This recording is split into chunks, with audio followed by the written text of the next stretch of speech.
You are now listening to News with My Fiance with DJ Ep5 and Morgan Jones.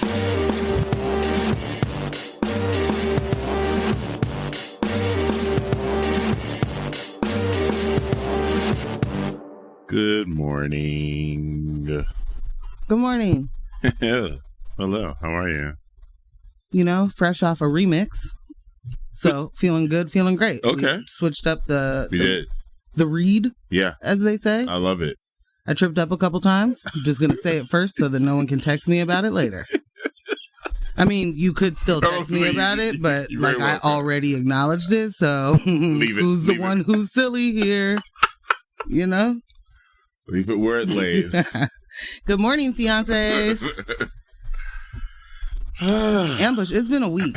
It feels like it's been 3 weeks. It does, and I'm not sure why. I'm not really sure why, but yeah, it definitely feels like it's been ages. I think maybe Mercury is in pomegranate or something. I don't know about this whole thing. Oh, It really... Gatorade? It might be in Gatorade. All I know is people just... It really does amaze me how they'll be like, oh, when's your birthday? Oh, you're a such and such. And if it's an earth sign, you're in rising of... I'm like, what are you talking about? it's just a whole different level of knowledge, babes. Yeah. Yeah. You can't know it all. Take the reading. I'm trying to remember their name. Same. Don't you worry. You're not alone out there in the unable to remember name game. Right. And they got my sign down, so now they know my behavior. Oh, well, that makes sense for you. Does it? Does it? But you just met me. Tell me why. Where was that? Oh, a Kid Cudi concert. This guy walked up to us and was like, when's your birthday? And so I lied to him and said my birthday was his birthday. Yes, you did. I just didn't know. Are you an op? I don't know what's going on. You know? Why are you asking people's birthdays? It was a reasonable response and reaction. But the way that he like fed right in and was like, oh my God, twin. And I was like, yes. And I was like, huh. I was just looking back and forth. It's funny to see that energy. They're like, I just know everything about you. Yes, you go on. Yes, you don't. Yes, you don't. Oh. Anywho. You fed them false info. I did. The intel was bad. Yeah, man. It's no good. Yeah. So it happens sometimes. You know? Sometimes we get faulty intel. Okay. It's the thing. It happens. Mm. So any hoodles. Yeah. I am loving the stories this morning. We got a lot of local. Huh? We did. We're heavy on the local. But there's a lot going on over here. There is a lot going on locally. Yeah. So Renee's cruelty begins, everybody. I don't know if you noticed. It's been called AF, as the children say. Indeed. And so we're going to chat about that. Portland federal judge rules protesters cannot sue individual federal officers for their brutality. Cray. And an investigation into the OLCC reveals employees been flexing their monopoly powers for years. Yes. Oh my gosh. In the national news, the FBI inserted formerly incarcerated people to incite violence during the 2020 protests. I appreciate your ability to read through a typo there. Oh, okay. I just... Oh, that's also how I spell that. That's also how I spell it. So. Oh, great. There you go. Well, we're off to a great start. You're speaking my language. You're speaking my love language of literacy. You know, the thing is, this FBI story's got me seeing a theme in our stories. And it's sort of like just how much propaganda works to get you to do the wrong things. Oh, okay. I thought our subject of the day was COINTELPRO. So. Well, also that. For certain. Certainly. Rudo, good morning. You didn't say it to me first, but that's okay. Crystal, good morning. Malcolm, we already know. Hey, man. Eyes on the road, friend. On the road. What up, James? Oh, that guy. Huh? What up, Where were Regis? you this morning? Regis. Good morning. Man, yeah, this is we got some stuff. We got some There's stuff, some stuffs and some things. Yeah, to chat about. Yeah. It also, you know, what I'm seeing is skirting the issue. Kicking the can down the road. Kicking the can down the road, if you will. Yeah. I had an interesting Twitter conversation this week. I'm trying to learn more words. I don't. I'm laughing. Like, I wonder if it's the one she shared with me. Yeah, for something else. Oh, when the guy called me. Yeah. That's funny. No, not with that person, but kind of just trying to have a actual dialogue, discourse, which is LOL on its own on the internet. You go to Twitter for that, right? But it really, like, there are people who truly believe that being poor is a moral failure, and being houseless is certainly just because of drugs. Yeah. And you know, if you are a listener of this show, we continuously try and bring just some perspective. And it really got me thinking about how much we are living in survival mode and how many people are doing that all the time. Yeah. And for the folks that have only ever had to be in survival mode for a moment or, you know, sparsely, can't imagine what it must feel like to be in that mode for years, and what acute stress and anxiety that is, and what that then does to your body and your mind. Yep. And then to see, you know, Renee decide what you don't need is shelter, actually. We're going to put a stop to that. We're going to put a stop to that right here, right now. And seeing people like, finally, someone with a backbone. Man. Yeah, those comments. They got Hardesty out of here, finally. Those comments and those responses and reactions took me down another road altogether, which I'll save.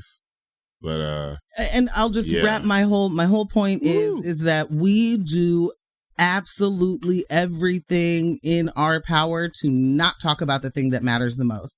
And that is the root cause of it all. Right. We can, till we're blue in the face, talk about all of the different ills that we have and problems and issues that could be tackled. And but we stop at, I think this happened because I think this is what would happen. And so that's the answer. And there's no, what are you going to do? You know, like somebody continuously said to me, like, housing is profit driven. What do you want to do about that? I want it to not be profit driven. Wow. I want that. I want you to not be okay with that. Right. I want you to use your imagination. If the world that you imagine as a great world involves having people starve and have no place to live so that a few people can be landlords, I want you to sit with why that seems ideal. Yeah. It's somebody told me that affordable housing is just, you know, slippery slope to giving the government all the control over the economy. And I'm like, do you think you control the economy today? Right. Friend? Also, affordable don't mean free. And that's the other thing. Okay, I'm so bad. No, that's like, no, really, you have to say that. I don't understand the reality is affordable housing sounds like free housing to people who don't need it. To people who are okay with their housing. They got their housing. I gotta pay my mortgage. Right. So it sounds free. It sounds like a discount that they want. Doesn't pop up on their Honey and checkout, and they're like, "Where is my discount?" I've never woken for free. I've never woken up.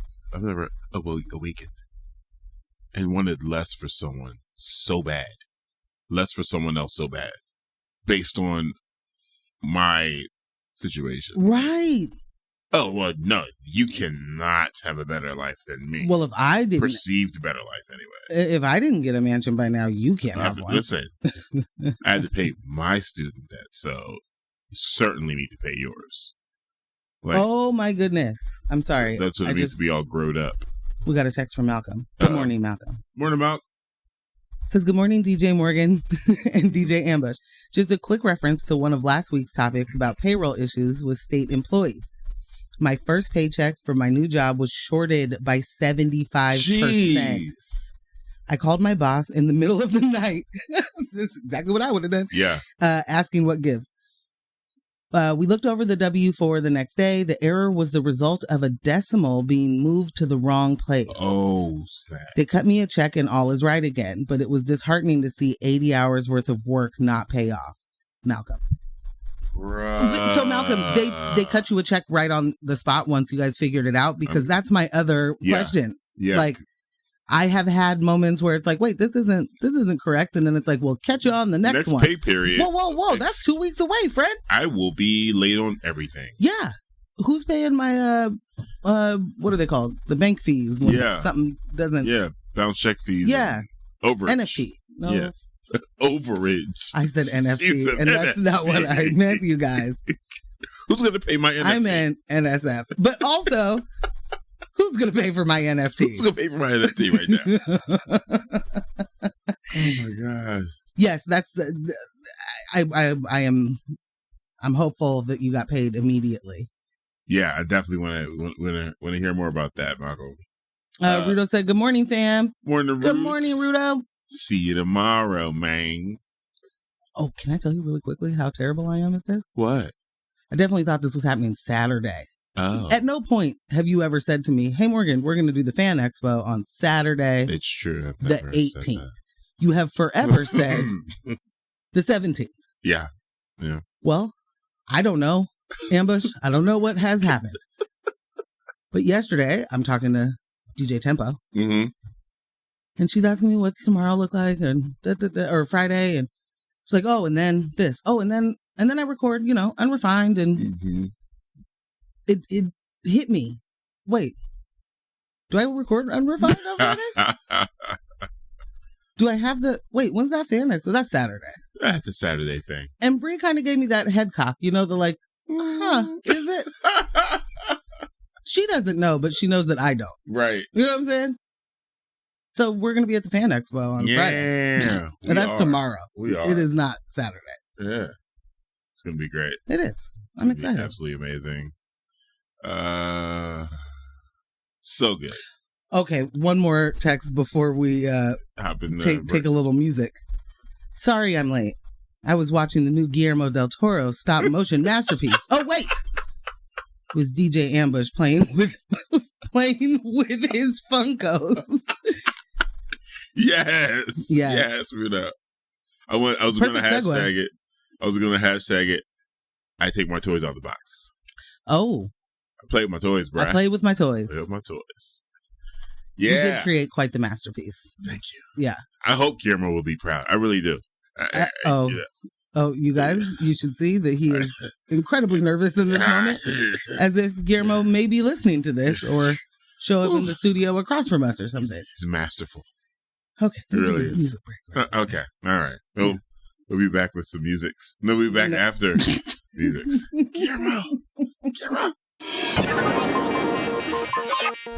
Let me cut those on. I was like, hey, I want to talk. I can't hear you. It's like I was on Zoom muted. I do this quite often. Oh, boy. How many years are we into the panini? Can we talk about really fast just the sheer panic the mute button is?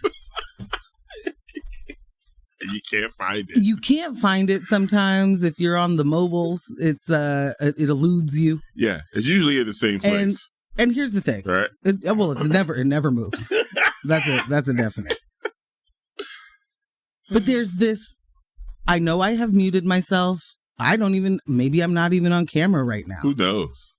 Maybe I'm pouring my cup of coffee to get back to my desk, and I am terrified that any noise that has happened in my house has now been heard. Oh, yeah. You run to the screen. Oh, okay, I'm fine. No one's seen me. But I keep looking. Yeah. Because I'm terrified that you're just going to hear, my door open. It's not even that anything happens. Listen. It's just like I'm on mute and I'm not supposed to make any noise. And then I'm terrified that I'm making noise. There isn't a single person Jeffrey listening Toobin's fault right now that doesn't mute and whisper. Oh, good point. We all do it. Oh man, whispering to the kids when they're in school, Yeah. like, "Hey, sorry you heard," and they're like, "Why are you whispering?" Oh, because you're in class. I don't know if you know this. They're like, "No, I'm in the kitchen. Get it together." Also, could you get me some water? That's all we do is get water. That's all they do. At least they hydrate. They fake it. It's true. It's a little So babysit. they just like sending us on errands. They don't really need the water. They just want to. That's going to definitely be part of it. Okay. Yeah. Yeah. What can I get them to do for me today? Simps. You know? And I do it. I do it all. Yeah, So I don't care. I do. I love Whatever. it so much. What do you need me to do for you? Don't move out. What do you need me to do? Do you need me to check you in for your nap? Are you going to have a You nap? can take a nap. You making some ramen? Morning, Crystal. She said, good morning, friends I've never met. Yes. Here's your morning rescue picture. Good morning, Crystal. Crystal, the picture didn't come through. Resend, please. We need our Thursday morning cuteness. Malcolm said, Oh, yes, because yes. I know everybody on the front of the break was like, what happened with Malcolm? Pins and needles. They cut me a check immediately. Okay. First of all, shout out to them. Yeah. And then I have a second job with a huge reserve of PTO. I flooded that paycheck with PTO to offset any financial emergencies. That's a strategy, Malcolm. That is a winning strategy. It's an unfortunate strategy that we have to have a reserve. I was going to say that. And because, I don't know, I'm not going to, I'm not counting your ducats. I'm Malcolm. counting your ducats, Malcolm. No. I'm a ducat counter. What? It's hard to turn it off.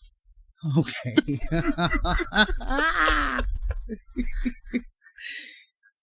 It's because you look so sincere when you say this stuff. It's like, how could anybody keep... Oh, man. Anyway, what I'm trying to say is I don't know if you have a second job because you want or need. What I'm saying is I really wish that we could all have our needs met by one job. Seriously. That'd be so cool. And then, if you want to have a reserve, you want to have your own Federal Reserve of PTO, So you get be yourself that second job. That's your choice. Yeah. But not because you absolutely have to in order to have PTO or something, which is not, Malcolm, I'm not saying that. And you were not saving it to have to do this. This is not what you were stacking your PTO ducats for. Like, nah, bruh. This is a misappropriation. But I do love the strategy. Yeah. I just got to say it. Oh, no, it's excellent strategy. Excellent strategy. Premier strategy. Top tier. Crystal, thank you. Look at these little cute we got puppy and sons cat of. today. Look at you. Wow. Look at that face. It's an adorable dog. And the cat's cute too. I mean, I guess. Morgan's allergic, you guys. But still, send the pictures. No, the cats are cute. They are. They're adorable. They're little attitudinal little punks. Too. Yeah, and they can't, that's who they are. They're just the definition of living their life like it's golden. I thought you were going to say what's gonna definition of terrible roommate, but I wouldn't know. Looks bad from over here. I don't know why you guys want it, but hey, if it works for you. So I think we should run with the OLCC story first. Yeah, let's do it. I do understand, this was breaking news last week. Shout out to Rudo, who is our other producer. Yes, of the show. Our third producer. I get it, but it now that we've read it, yeah, I think it's more about I want to know what Ambush thinks, especially because liquor is done so many different places or different ways in different states. Oh, definitely. So the OLCC proves that greed is good for the greedy until it's not. Oh, no. The Oregon Liquor and Cannabis Commission is involved in a scandal where rare pop bottles of Pappy Van Winkle, sorry, I can't do this altogether, Pappy Van Winkle whiskey were diverted for personal use by OLCC's director and 5 other top agency managers. The OLCC sold $839 million worth of hard liquor last year, and the Pappy Van Winkle brand made up less than 0.0023% of the total bottles sold.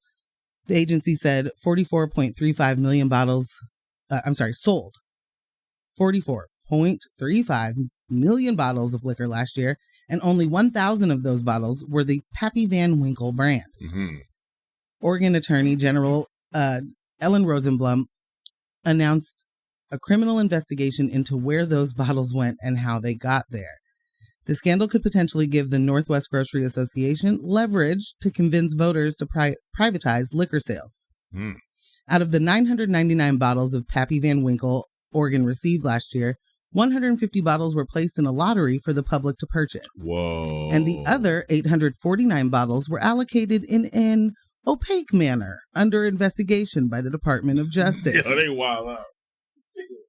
The OLCC is a state-run monopoly that buys and stores hard liquor and then sells it to independently operated liquor stores. The scandal first came to light last April after an OLCC employee complained. Shout out to whistleblowers.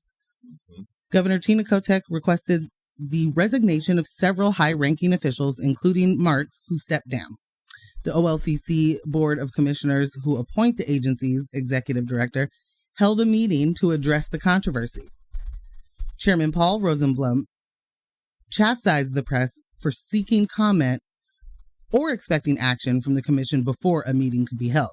Oh, wow. Rosenblum claimed that he and the other commissioners did not know about the matter until, quote, less than a week ago.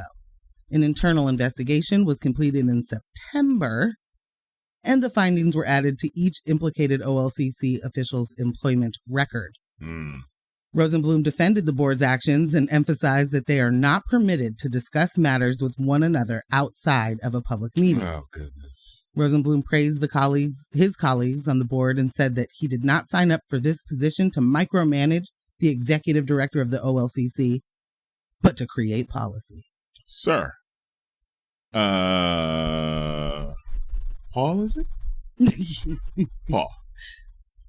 No. No. There's nothing worse than people who desire power, right? Achieve the power and then say, not my fault, not my responsibility. What's power? Ooh, I am indeed powerless. This is the kind of thing to me that is, hey, I've never heard about what you guys are saying, so you can't hold me accountable, but except I probably heard about it last September. year, but like I didn't hear about it. That right. wasn't, that maybe was at the water cooler, but we're not supposed to talk about stuff outside of a public meeting, so I've turned my ears off. Right. So that I couldn't hear it because I'm not supposed to. Right. And I'm just here to create policy, man. Right. I heard about it, but I ain't hear about it. No. If you here to create policy, where's the... Is that what they told you? Does that include the policy of y'all been getting away with keeping all the pappy? Does it include that? Is that included in the policy building?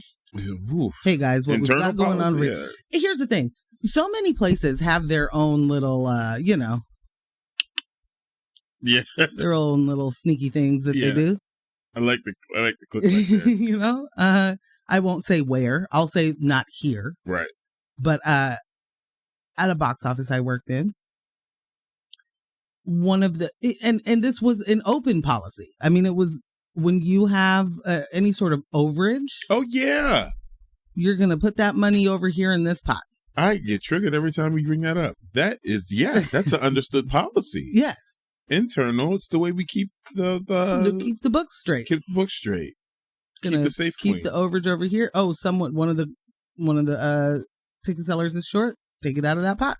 Right. Make them right. But then there's this, where it's like a secret that everybody gets to, and not everybody, obviously. Right. Yeah, right. The top tier, the fake C-suite, gets to have at their, because 840. I mean, like, let's talk about way to Nike resale market this one. Hey guys, you're gonna get 150 in the lottery. We're not gonna tell you how many bottles we have total. Right. Because it doesn't matter. You're not going to have any chances to get your grubby fingers on that anyway. We got to get these bottles to StockX. Yeah. And Flight Club. You got to get these on the market. This can sell for 2 racks. A piece. So if that's happening, where's that money going, fam? Like, what are we doing? It's flammery. Are y'all just keeping that? Does a couple of the homies have a wine cellar that's a whiskey cellar? So here's the thing. My understanding is that that remainder of bottles were directed to certain stores at which they would then go and purchase at discounted prices. Right. But they had like a little, a little, I guess, what you say? A little click. Yeah. Yeah. A little wink. Yeah. A nod. Yeah. You they know had what this is. a family of locations. Yeah. They could go to the back room and grab that off of the third shelf for me. I'll take one of those. Check out. So then what does it mean for those stores? Like, I finally got the pappy. Right. Oh, I can't sell it. What do you mean? Yeah. Oh, you guys come and buy it on your own? I mean, like. What does this stuff taste like? Nate, what does this stuff taste like? Anybody else? He posted about it last Pappy week. Van Winkle He friend? said he had a bottle. Well, Nate, do you have some stories to tell us? Do we need to have an exclusive interview? Hello, Nate. What you're in, you know? We need to be able to have a anonymous interview. Yeah. Be like, this is not Nate. Change your voice. Yeah, and then change the voice. Well, I used to get my bottle. Choose violence and chaos at all times. Speaking of, you want to talk about Baby Thanos? I definitely want to talk about Baby Thanos. I was still on this for a little bit longer. Oh, okay, sorry. Because I got triggered. I always get triggered when you talk about that story about the overages. Like, so yeah, internal policy. We all have it. Different places handle things differently. That may not be on the books or the proper legal way to do it, but it's what we do to make sure we're functioning. And these are policies that have been tried, tested, and proved to work fine. That overage thing, like the fact that you were able to tell that story, I'm like, yeah, we did that too at Boston Market. Absolutely. Mm-hmm. Absolutely. For years. Yeah. For years. One till is short.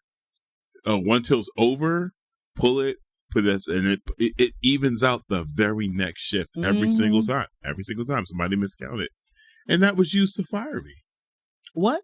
Yeah, there were 2 managers that conspired to fire me using that, and I'm sure they continued to use that policy afterwards because it's what we did.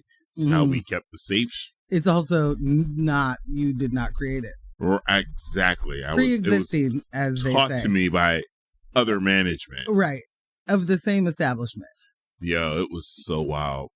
It was like $25-$30. Yep, that was pulled out of the safe just to make sure the count was right. And they were like, hey, where's that overage? I was like, oh yeah, it's where we keep the overage on the 5th shelf, basically in that box to the right. It's where we always, like, it's weird for you to ask me where the overage is. And I was so young, and it was like, is this being recorded? I didn't even think about that. Almost like they knew where the right. They checked it. It's here. Oh, hey, where'd you put it? Like you were going to say, like they were going to catch me like, overage. Oh, There's no overage. Oh no, you stole my lunch money. Yeah. Or you found my lunch money. Get out of here. And then they called me and were like, hey, you know what? What's to say you were ever going to put that money back? If we didn't call you and check on you, what's to say you were ever going to put that? I'm like, well, what's to say I wasn't? I mean, yeah. Okay, with your terrible logic, but what's to say I wasn't? I didn't give you any reason to believe that I took money. Right. And this is not my policy. It's you guys' policy. And then they were like, hey, man, sorry, we got to let you go. Bye. And that's it with my illustrious career with Boston Market. Oh, the days. My labor numbers were... Okay, bring it up. Reel it in. That's why they fired me. My numbers... they couldn't defeat my labor number. Oh, my God. Are we switching to Thanos now? I'm in that mood. I got Thanos on my shoulders. Yeah, Little Thanos. Rudes, real quick, said, it's super yucky. You should just give it to me. And you're right. All the Pappy Van Winkle super yucky should actually just be delivered to Rude's house. Yeah. Put it in the garage. Right. And then you can slide us a couple of bottles just for the funsies, you know? Oops, come on. Yeah. So, speaking of absolute power corrupting, absolutely. Renee Gonzalez, a.k.a. Baby Thanos, stops helping houseless citizens mid-cold snap. First off, I remember, seeing hints of the story, like little lines here and there, bylines here and there. And I'm like, wait, we got more cold coming around the corner. What's happening? We got another, what are those things called? Atmospheric ice storms, whatever they're called. I don't think we had one of those. Oh, okay. Yeah. Man, it's like a Jerry Bruckheimer movie. I don't need any. We have not had a winter. I need everybody to just, and to be clear. I know it. Yeah. I don't mean that it's not, yeah. I don't mean that it's not cold. I don't mean that it isn't miserable sometimes outside. I mean, it is mid-Feb. Yeah. Which is, if you'll remember, last year when we got our first taste of winter. It's true. Do you want snow and ice? Is that what you need? What do you need for winter? I personally, is that what you mean? That's exactly what I mean. I don't need snow and ice, but the earth might. And so I'd like that little baby to get everything that she needs. Okay. And things have been very different. I know there are mosquitoes just kind of outside my house, and that makes no sense to me, except for it does, because it never got cold enough for those little jerks to freeze. What I don't want is mosquitoes becoming resilient enough for me to deal with them year round. Me no want. No. This is the things they don't want. They don't want to talk about. They don't want to. They just don't. Tempos, they don't want to talk about year-round mosquitoes. Well, Portland's homelessness first response team has been ordered to stop distributing tents to people sleeping outside due to a forecast of near freezing temperatures and heavy rain, as announced by Portland's newest city commissioner, Renee Gonzalez. The ban is due to a number of recent tent fires, which are considered a public safety emergency for the city and are frequently left unsolved by fire inspectors. Sleeping bags and blankets will still be distributed, but tents and tarps are temporarily suspended from distribution.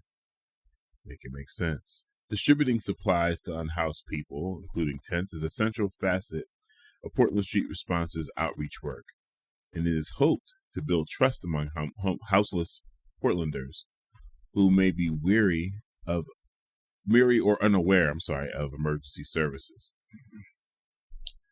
The decision's impact will be reflected in Portland State University's upcoming 2-year evaluation of Portland Street Response. The National Weather Service forecasts below freezing temperatures in the next 3 days, followed by heavy rain, making tents and tarps the best form of protection from cold, winds, and rain. Multnomah County's public warming shelters are currently closed, and the number of standard shelter beds available for unhoused Portlanders remains inadequate.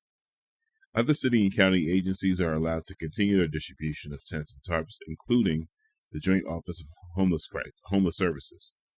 Portland City Council begins work on eventually banning unsanctioned camping in public spaces, with a plan to ban street camping by 2024 and require that unhoused Portlanders move into shelter.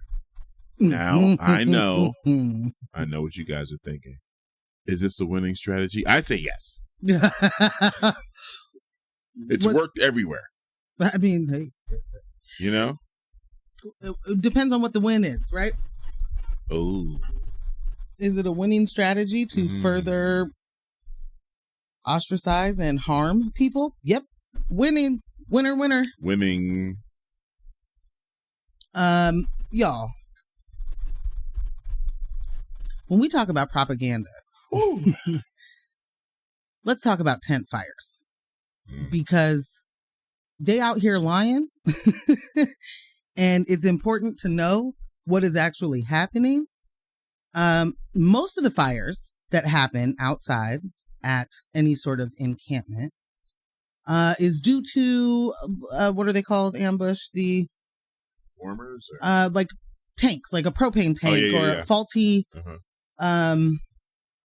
warming device. It's not a tent on fire. It's also that warming device is not on the inside of the tent. Right. And you can't decide to just call these tent fires when that's not what the fire department is saying. They'll have, right. The people that are putting the fires out are not saying this is a tent fire. Now, don't get me wrong. I'm sure that they do say things When they are things. And sometimes when they aren't. But the fire department doesn't operate like the Popo, so. I mean, I don't know. Look who their bosses are now. You know, so we gonna see. I'm with you though. That they do not cause nearly the kind of harm that police cause, and there's no reason for us to in any way feel, scared. Yeah, I'm definitely not scared of those guys. But what worries me with Renee Gonzalez at the helm is these kind of dastardly policies and using what can be using data and skewing it in order to fit their own agenda and their own meaning. Right. Renee. The idea of taking away the actual thing that would keep you safest from the elements in an effort to claim that you are trying to keep people safe from the elements. I just have to continuously remind folks that warming centers they're not just there. Why aren't they open? Right. Once we hit all the time when it's cold? Exactly. I don't know. But the threshold is like, it's got to be freezing. And then they close that thing down once it's not snowing anymore. Yeah. Kick once you right out. Freezing. Boom. See you guys. And then what?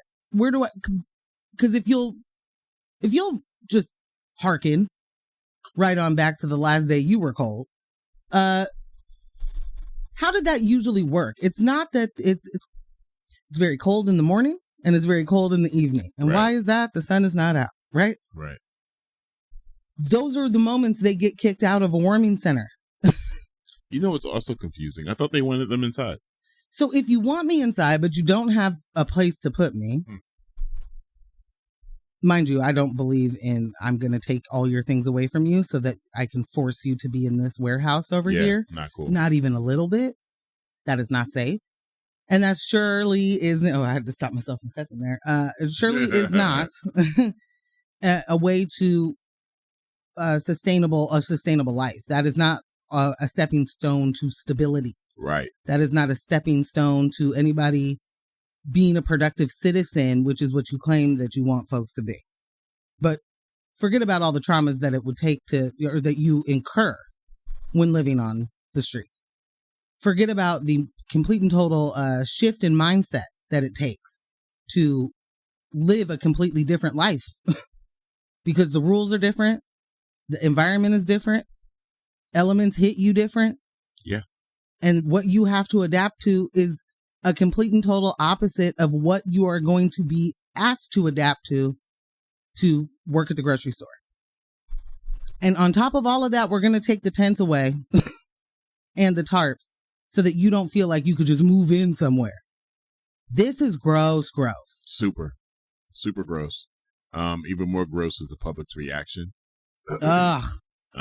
So I've been mentioning, without mentioning their names, a couple of different Instagram accounts that do this, that really build their audience off of shaming House of Citizens. Yeah. And some of that same contingent that enjoys that type of content we saw in the tweets in response to this story about Renee. Oh, they love it. Oh, they eat it right up. Yeah. And it was very disheartening. Like it's like watching not a dog pile, but there's like a frenzy that happens in these comments, and it's a scary place to be. It's like, wow, y'all really hate people. Like y'all really hate people and think you're so much better than someone who has so little and is doing whatever they can to survive. And part of me, like, there was a second that I was like, man, this is a really dangerous place. Like, I had to be reminded that most people are very, very comfortable saying heinous things on the internet. Right. And then in person, it's all smiles and handshakes. Right. And they wouldn't, if they had to physically do or enact any of the things that they believe in, it wouldn't happen. However, they vote. Okay. So we see that same fervor and disregard for our House of Citizens in the way they vote. And yeah, they show up. They show up in those comments just cheering Renee on like, yeah, Joanne could never. And I saw a response. Someone was like, this literally was not her responsibility. I mean, we gotta keep reminding you guys, not her job. You didn't say Dan Ryan could never. Hello. Because y'all could never say Dan Ryan. Bars. All right, I'm out here. Shut this thing down. No, we have a little bit more time. It's not. Be ready for time. Just stay tuned. It's not 9 o'clock. Okay, all right. But yeah, it's just like. So that's the thing. How do you hate people? I am confused. I'm confused on who the voter is that is like, hell yeah, brother, right now. Mm-hmm. Because the people that in Portland proper, which I'll tell you, the internet is the internet. All the people I'm talking to could be bots. Who knows? True. And a bunch of them, I think, don't live in Portland. Bot town. Yeah, I think a lot of people that are really incensed about the state of our city live in the suburbs and drive past things and go, see, I don't like it. Sounds pretty Phil Knightish. You were really trying to get me to cuss on the internet today. I mean, on the radio. Jeez Louise, Morgan. And the internet. No, I cuss on the internet. We are streaming live. I cuss on the internet all the time. I just mean, yeah, I got a lot to say about that, man. And things going on with Nike, the things and the stuff. But anyway, I don't know who during the election cycle, it was all of these people that were, I'm a liberal, but I've had enough of this. Yeah, right. I believe everyone should have safe housing, but I've had enough of this. And it's taking too long. And the fact that people are so willing to, humongous air quotes, compromise and talk about getting to a permanent solution. When?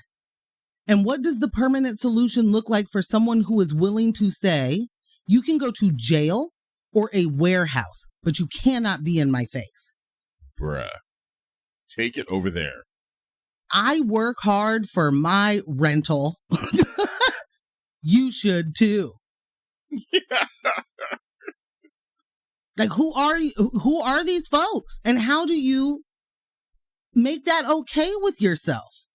Also, how do we just so quickly forget all of the things that have happened or are happening right now?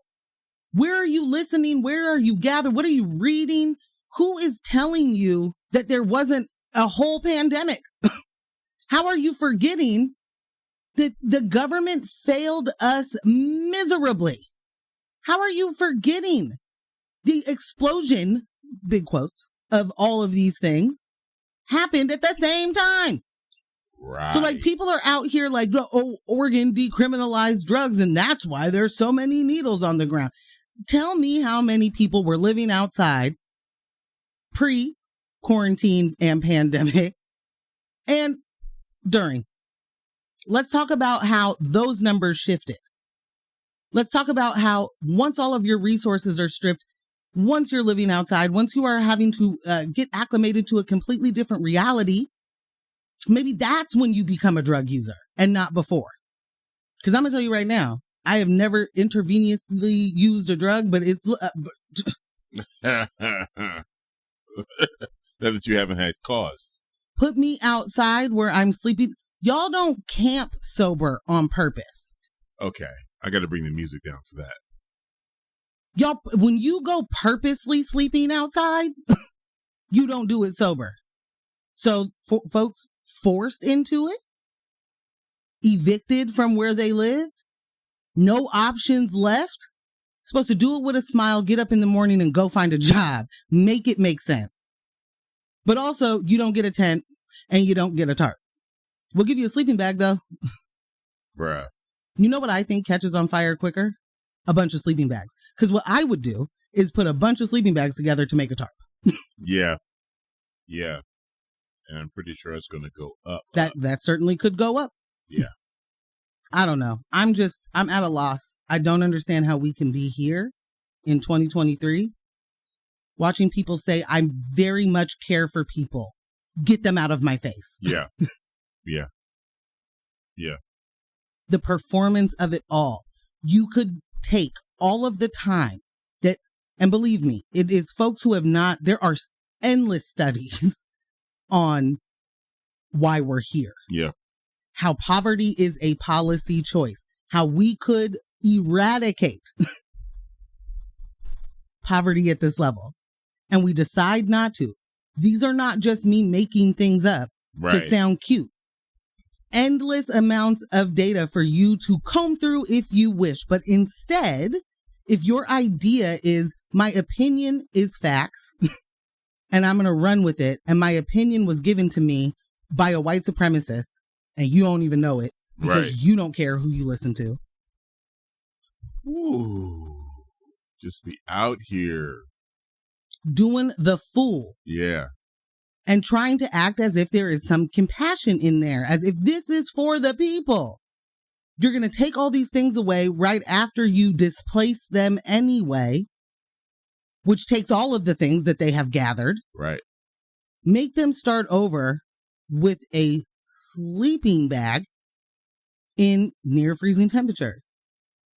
And I'm just going to make this point again. I'm going to continue to make this point because if you've never left Portland, you maybe don't understand just how cold like 40 degrees can feel and 50 degrees can feel because it's wet here. It is a wet cold. You can go to Denver, 50 degrees, you could have shorts on. Yeah. Throw that hoodie on, a little vest, good to go. It's so hard to get dry once you're wet and cold. On the inside. Yeah. Your bones are wet. You're freezing from the inside. Ooh, boy. There is no dry, cold, dry heat going on here, you know? The expectations we are placing on people in crises is absolutely mind-blowing. And I cannot believe that this dude comes out, makes this statement, and then just hides for however many more days he'll continue to hide. Right. And not talk about it. And there are people out here just like, yeah, brother. Loving it. I love it. I love this for us. Those people need jobs. They're lazy. Somebody tried to just troll me yesterday, and it was hilarious because it just kept saying that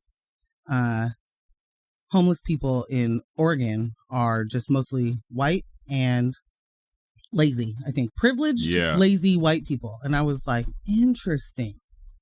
And this was in context of the warming centers not being open all the time. Right. And so I definitely did a little of my own trolling and was just like, oh my gosh, I right? Like such a privilege to freeze to death. Yeah. I don't know why they complain so much. Come on. And he was like, oh, all of them look like you. I was like, I wonder what that means. Are you calling me lazy or white? Which one is it? This is very confusing.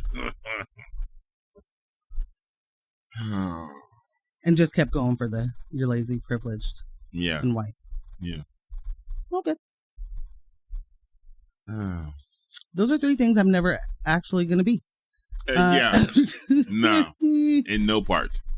But it, makes people feel really good about themselves to be able to be like, you're privileged and lazy. I mean, okay. What does that say about your station in life where your joy, part of your joy is derived from someone else's anguish? Right. Like, really think about that. Like, sit with it. This person isn't like a mortal enemy of you. This isn't like the Hatfields and McCoys or something. Like, I don't have history of why you should hate this population, but you do. Mm-hmm. But you absolutely do. And there are people that have convinced you that you're right in hating this population because this population is morally bankrupt, and the stuff that they like to do out here, shoot, if only you could just be hanging out on the streets, doing all the drugs you want because it's so fun to just be lazy and get free meals and carry your belongings with you everywhere and just kick it with your homies doing the fentanyl. Every single post. Look, this is someone doing fentanyl. Look, this is a fentanyl deal. Look. Where all these detectives and investigators come from? And why, they all pray tell, touched 1 grain of fentanyl and died. Oh, there it is, shaking. Mm-hmm. And why on earth can't we get to the root of the problem, the root, if you will, and highlight the people that have made it's just like you want to hold our house's population responsible for their decisions, whilst in the same breath not holding our city leaders, who's literally their job is to make the decisions to make sure we're not in this position. Mm-hmm. Like, they get paid to make the decision to solve this, and they haven't been solving it. So you're blaming the people that are now victims of their ill decisions and saying, hey, it's your fault you ended up here. Like, you don't want a solution. You want to feel better than someone else. Ooh. And that's it. Ooh. Congratulations. You have achieved that. There is no longer a need for us to have a conversation because we're not talking about the same thing. It's the classism of it all. It's completely. I mean, if we were able to solve, air quotes, the house's population and get everyone off the street into hotel rooms or, reduced housing that the government was subsidizing, you would go to where they live and you would stick cameras in the window and then say, look at how they're living in this free housing. It's never going to be good enough for you. Right. It's never going to be good enough. You are pieces of crap. Oh, okay. I'm sorry, across the line. Oh. CRAP. That's what you are. Oh, you went back. Don't double down. You asked me to triple. Is that what you said? So my point is, no, I mean, I fully agree with what you're saying. And to add to that, it is really something else for folks to truly believe that they are so far away from needing that help that they don't care what the help is. That if the help looks like a warehouse, fine by me. I'm never going to need it. Enjoy my scraps. Okay. Well, might be a moment. I would hate it for you if you lose everything and you're out there floundering and you don't have any street skill set and now you're out and I guess you'll go to the warehouse willingly. You'll be super happy to go there. You'll be so happy to have that And opportunity. then when you go there and something terrible happens or you witness something that you never wanted to see in real life and you don't feel safe, you are not safe. Whatever the situation is, where are you going to go? And then what? Where's the 60 days in for that? Ooh. You know what? I don't want to meet the people that are like, I'm gonna, how like on 60 Days In, most of the people are like, people say jail is so hard and I'm going to prove that it's not. Yeah. I don't want to see the people that are like, people say it's so hard to live on the street and I'm going to prove that it's not. Because the unfortunate thing, 60 Days In should honestly be radicalizing everybody. It should make everybody who has ever seen that show. I'm not advocating that everyone watch it, but I'm saying if you see some of it and you see how people are treated in jail, you should be radicalized on the fact that shouldn't exist. Yeah. Yeah. That shouldn't be the way that people get treated. And a show like that, which is trying to pretend as if it's there to humanize folks, but also you're infiltrating. So, and starting everything that you do in deception. So, LOL. You should be radicalized by it, though. You should see how terrible people are treated. Right. But what we also see is people separating themselves. I'm actually not a criminal. Right. I'm not an inmate. And I don't want to see and hear the people that come out there talking about, I'm not homeless. I'm not insane. I guess I mean, you're 100% right. I guess the point I was looking for, or the part of the show, the segment, is when they break down. I love that all the time. And they're like, I'm coming in here and I'm gonna get the job done. Yeah. And 2 minutes into it, it's like, this is so hard. I gotta tap out, friends. I gotta tap out.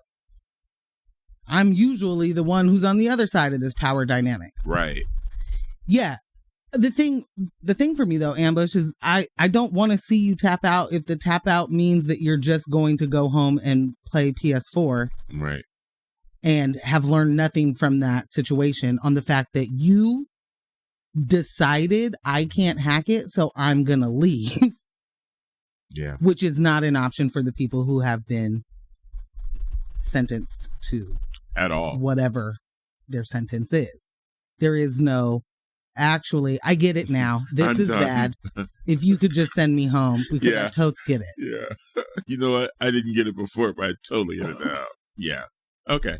I'll gather my things. Yeah. I'll just get it together. Yeah, don't you worry. And I'll sit here quietly and wait for you to let me know when it's time for me to leave. Go to the bubble door. Let me know. I want that experiment to be more transformative. Yeah. For everyone involved. Like, especially when there are like law enforcement officers and, you know, leaders of prisons and things that go in there and they're like, I want to know what it's like. Okay. And then once you did that, did you go back and keep being a cop? Yep. Yep. Because if you went back and kept being a cop, in your old cop ways, you didn't learn it. You didn't learn it. You didn't catch it at all. At all.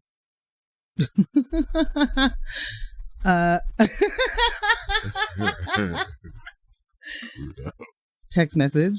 We are writing some fun new Black histories this month, aren't we, fam? Rudy Tooty. Rudo also mentioned earlier, here in Oregon, where we have 3 winners and 4 false springs. We do it all around here. Come get you 3 of those winners and 4 false springs. Yes. Out here in Portland, Oregon. I also, just to throw into that gumbo of what we're talking about, like, I think that people also forget that what the climate on the West Coast is in comparison to climates elsewhere. Yeah. And that a winter here is not a winter on the East Coast. So one person in particular was like, you don't see this kind of tense in New York. It's like, in the winter? Yeah, you're right. Yeah. No chance, bro. You're right. No also, chance. I mean, there is an entire fascist who runs that city now. Not a chance, bro. Good luck. Forget about it. You see what they do to the heat grates over there? Yeah. Like, come on, bro. Mm-mm. But it's different. So people come here so that they don't die outside. And they still have action at dying outside. Yeah. Yeah. That possibility does not go away. It is just lessened. It is a little mitigated by the fact that it's not 12 degrees. Jeez. And why would any of that be okay for any of us in the first place? Why do we accept the fact that there are people outside? Why do we accept the fact that they are actually just doing displacement? Yeah. Over and over and over again. Why would we be okay with that? Why do you think that's your tax dollars at work? In the correct way. So one of the people that was, arguing with me was like, slippery slope. Once you start, doing affordable government housing, that also, messes with productivity. And like, if you gonna mess with productivity, we can't capitalism right. I'm like, y'all really just bought all the way in, huh? Y'all never left orientation. A full-blown chokehold. We are just fully in capitalism's chokehold. For you to be worried about production and how quickly, we can produce things, but you are not worried that those people can't be productive right now because they live outside and we are treating them as if they are not people. Right. When do you get your productivity out of those folks? Just to put it in your, because compassion is not where you're living. So just to put it in where it would matter to you, all of those people aren't being productive. You know, they're not putting money in a billionaire's pocket immediately right now. So. Right. All of these systems are failing systems. They're the most counterproductive systems. Yes. And ever. To be clear, the systems themselves are not failing because they work exactly how they are intended to. Yes. It is just that those systems fail us. Yeah. as the people who live within them. But every single one of those systems is working exactly how it is intended. Going over like gangbusters. Yeah, just crushing the game. Absolutely crushing. Dominating on the field. Oh. They stick every landing. I want to be able to not pay attention to the presidential election or campaigning until it's time to vote. I thought you were I know that that's not a thing. Nikki Haley fan. You said what? I thought you were a huge Nikki Haley fan. What do you mean you don't You said pay what? attention? Huh. I don't even There's know only you a couple of Nikkis we acknowledge, and that is not one. I don't even know who you are anymore. I think maybe I feel that way. No, wait a minute. Wait a minute. Yeah, I'm never going to understand women conservative MAGA support. Nope. Yeah. And it's not a conversation I'm willing to do. I'm not going to argue with you about it. Right. Some of us are qualified for this conversation. Some of us aren't. So we're just going to leave it at that. Yes. Ambush, I'm ready. Okay. I'm ready. I'm sorry, because you were making a point about not really wanting to pay attention to the campaigns this early. Yeah, then I forgot my own point. Okay. Yes. I wish that we could do that because it is already the most childish, ridiculous, who is this for moment. I don't want to have to see that dump truck on TV all the time. I don't want to have to deal with the baby dump truck of Ron DeSantis all the time. I absolutely don't want to have to do this. Right. But we're already going, we're already there. And then Nikki Haley's jumping in the ring. I don't want to do this. But I know that I have to. Oh, yeah. Oh, yeah. But I get it. I get how people tune out. I get it, but I don't get it. Yeah.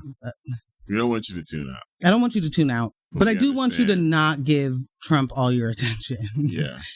That's a definite. I definitely don't want that. Go ahead. I was going to say, shout out to the press. Oh, we got some text here. Some action there. This one says, your commentary this morning had a good inspirational conversation that I had with my children about capitalism and about how everybody is valued at volleyball. Is valued at volleyball, capitalists, and how it interacts with civil servants. I have 2 teenage daughters, and it's good for them to hear that kind of thing. Absolutely. Everyone is valuable, not just not to capitalists. Yeah. And that, I think, is the way that we really need to be framing. Yeah.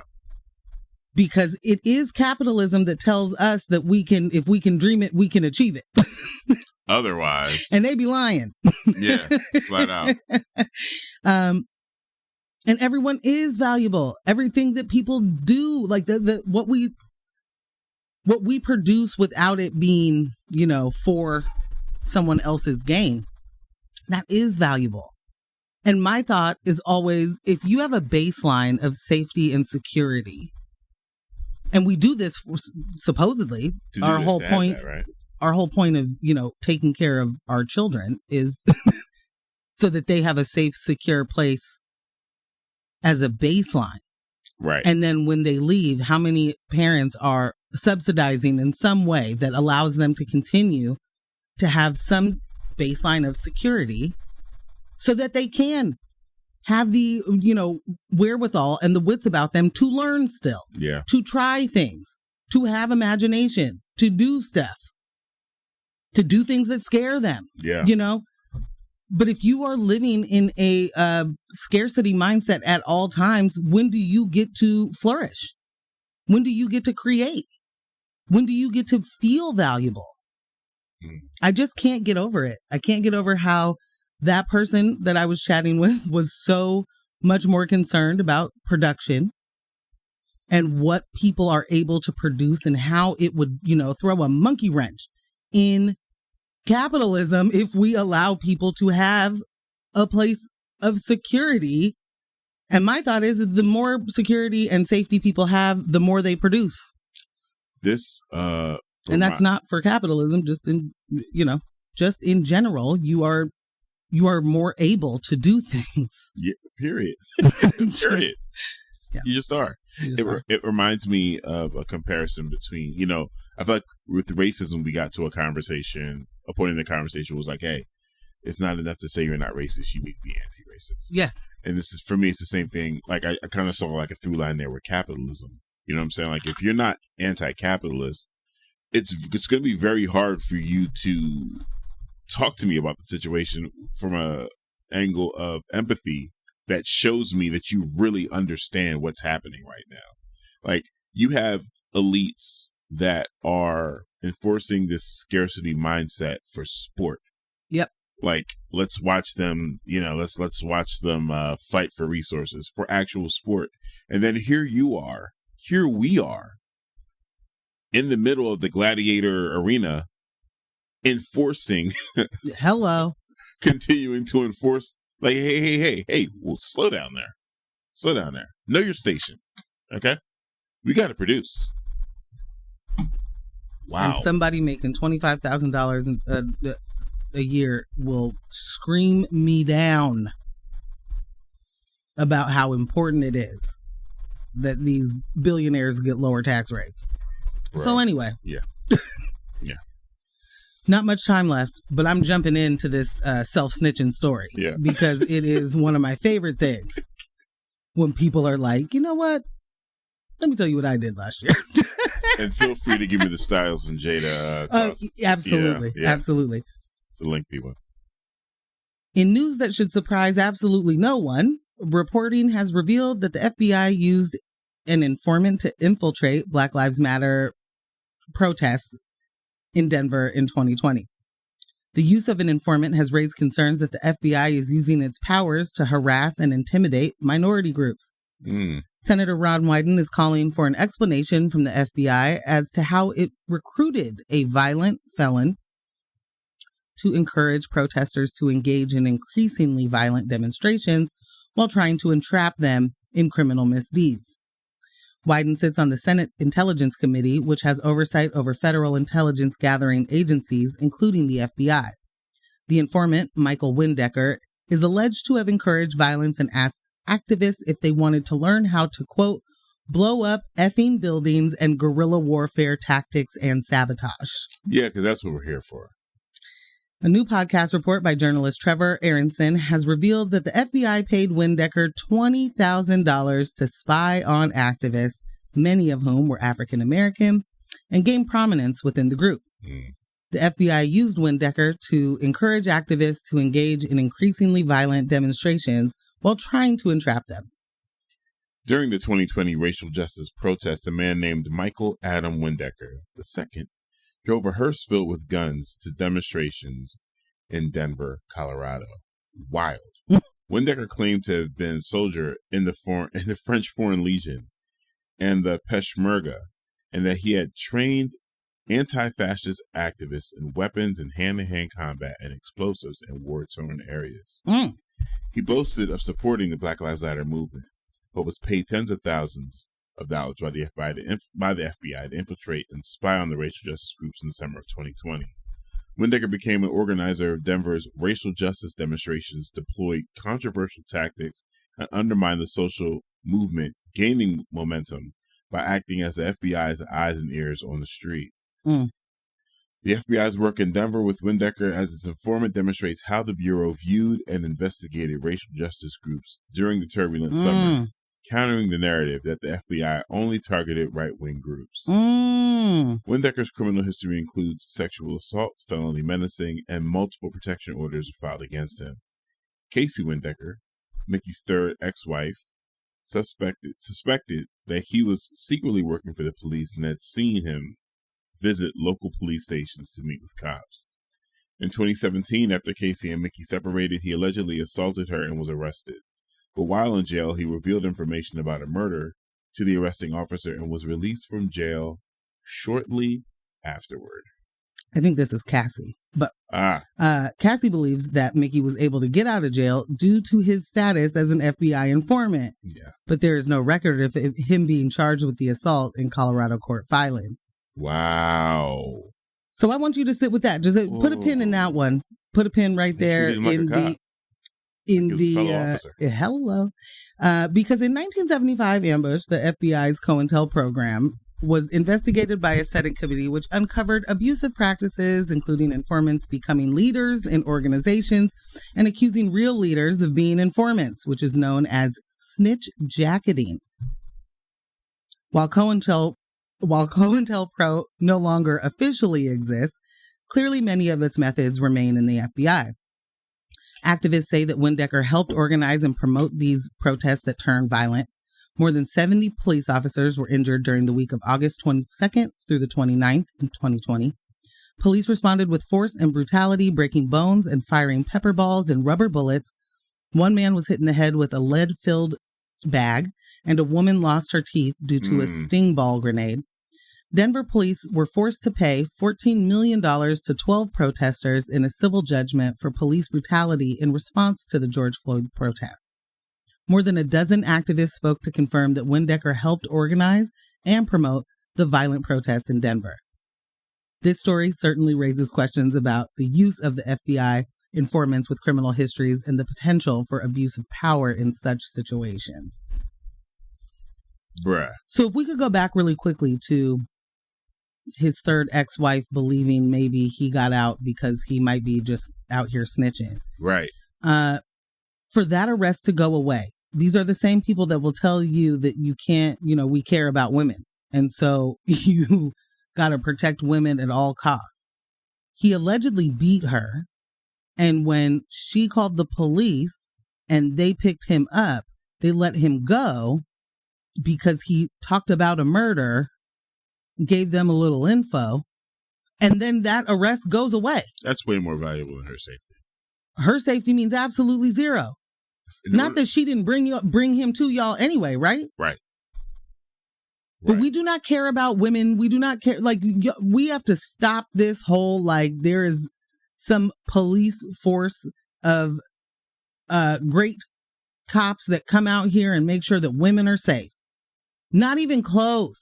And they will use you in your victimization as you have been victimized and drop the charges and make it legal. That dude ain't going to jail for that. What's the accountability for Mickey? Exactly. He gets to go LARP. And get paid by all of the taxpayers in Denver. Or, I don't know, maybe it's a federal, since it's FBI. Maybe that's just the rest of our tax money paying for Windecker. And if you think that wasn't happening everywhere, I know for certain. Right. I know for certain we were talking about the infiltrations that were happening, because when you are close to an issue and a community and you understand what the end goal is, this stuff right here, like we're running into Louis Vuitton and we're busting down Starbucks windows, that's not for us. No. And the amount of the video that we saw of who's this random young white man dressed in all black, smashing out windows, but looks like police because your hat and your shoes and your and you're out here busting out windows of everywhere, and then all of a sudden a fire starts and you have never been there. Right. But all of that happened. It's on fire before the protest even gets to it. And we never get, there's never a follow through on that. There's never the investigative report that gets us to the bottom of that, and keeps that as a continuing conversation. Like, that's extremely important to talk about. Yes. It's extremely important. Your state agencies, your city agencies are inciting the violence. They're inciting the violence to justify the use of military force. Sorry, I'm about to pick up everything and throw it. You should have an issue with that. That should radicalize you. Yeah, you should really have an issue with that. You should be incredibly upset to know that all of that was manufactured. Right. And it made you feel a way about certain people.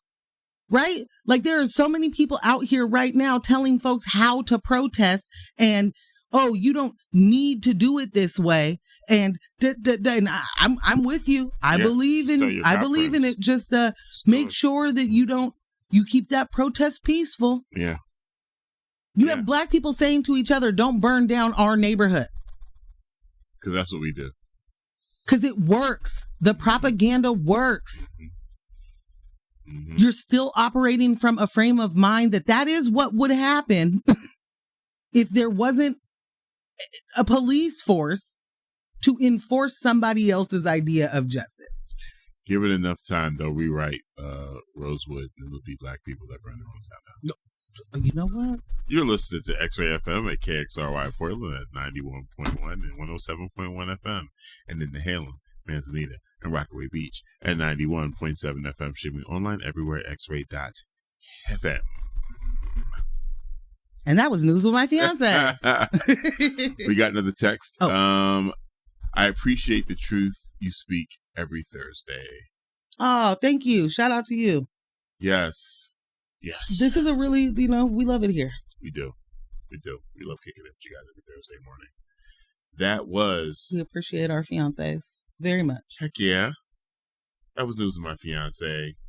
Brought to you by Morgan Jones and DJ Ambush. And Rudo a little bit. Hey, yo, the Roots. Podcast editor Kyle G. Shout out to everyone that joined us in the text fam this morning. Appreciate y'all. And every single week. Shout out to all our loyal listeners that might not text us through the text line, but will text us personally. Yeah, as soon as my do not disturb turns off, it's all of a sudden. You had something. Oh, you listened to the show today, did you? Remember, poverty is a policy choice. People are prophets. Power to the people, and none of us are free until we are all free. Thanks for listening, and stay tuned for Tom Hartman. Bye.